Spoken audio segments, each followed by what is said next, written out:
Mbola maro araka izany ny hetsika izay karakarain'ny ama mandritra ny indrindra ny hetsika fankalazana ny fahadimapolo taona ny jorony ty antokopy ira ity. Eo amin'izay tontolo ny finoana izay hatrany dia ny alahady ny Pentecoste teo no nosafidianan'ny FJKM Ambohitra Antenaina Synodam-paritany Arivo Avaradrano nanatanterahina ny fetiny taranaka atao amin'ny fiangonana. Ndreo jerentsika ary ny sary. Nanatanteraka ny fetiny taranaka ny kristianina sy ny zanakapelezana avy eo amin'ny FJKM Ambohitra Antenaina Synodam-paritany Arivo Avaradrano. Ny alahady Pentecoste teo no nanatanterahany izy ireo izany. Vory marobe tokoa ny taranaka tsy fiangonana ity sady fenoipoka ny trano fiangonana nefa mbola marobe ireo nanaraka ny fanompoam-pivavahana teny an-tokotany. Samy mitondra vokatra ho mari-pifaliana ny rehetra ary nitandahatra teo an-tokotany ireo kristianina nitondra ny anjara vokatra.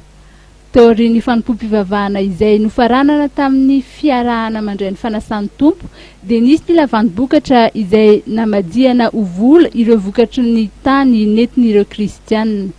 Nisy ihany koa ny fiarabana ireo taranaka ny fiangonana afa-panadinana ara-panjakana. Mankalaza ny jobily fa 50 taona niorenany ny fiangonana FJKM Ambohitra Antenaina amin'ny taona 2024 ity satria efa tamin'ny taona 580 sy 700 no nisian'ny fiangonana voalohany tao atoerana. Araka ny fanao amin'ny fotoan-jobily tahaka izao dia misy ny fanasana ireo fiangonana rehetra ao anatin'ny synodam-paritany ary ho tanterahana amin'ny 17 Jona sy 18 Jona izao izany ivon'ny jobily izany.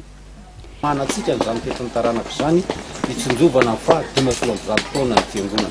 Koa eto dia efa miarahaba antsika sady hatratra izany fa 50 taona izany ary makasitraka makatelina antsika rehetra amin'ny fandraisana anjara androany sy fandraisana anjara rehetra amin'ny fotoan'androny itokanantsika amin'ny 50 taona ny fiangonana. Izay atao amin'ny 17 volana Jona sy amin'ny 18 volana Jona. Ny 17 Jona dia ny andraisantsika ny synodam-paritany ary ny 18 Jona dia nandraisana antsika taranaka rehetra samy ara-paly eto amin'ity fiangonana Ambohitra Antenaina ity. Dia manaraka izany ry havana ny taranaka ny fiangonana Ambohitra Antenaina dia misaotra an'Andriamanitra isika mankasitraka an'Andriamanitra noho ny fisotrondro ny mpitandrina izay efa ho ankalazaintsika amin'izao fotoan'andro izao ary ny fotoana izay amarana ny ray aman-dreny mpitandrina mivady ny anjara asa fanompony eto amin'ny FJKM Ambohitra Antenaina dia ny volana May 2024. Kao anatin'izany ry havana dia manentana antsika tsirairay avy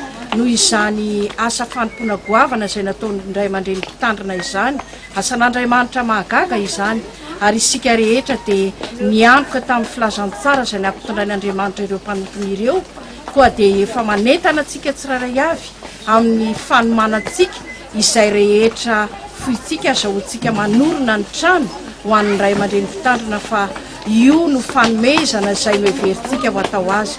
Koa dia manentana antsika taranaka Ambohitra Antenaina rehetra tokoa mba handray anjara amin'izany asan'Andriamanitra izany. Nitarika ny fanompoam-pivavahana manontolo tamin'ity fetiny taranaka ity ny mpitandrina Arabarjona Gina izay fantatra fa andeha hisotro ronono amin'ny taona 2024 ary efa tena miomana amin'ny fikarakarana izany fisotrondronon'ny mpitandrina izany ny fiangonana amin'izao fotoana izao satria tena naefa be tokoa ity mpitandrina ity na dia vehivavy aza. Trano moa no kasain'ny fiangonana atolotra azy amin'izany.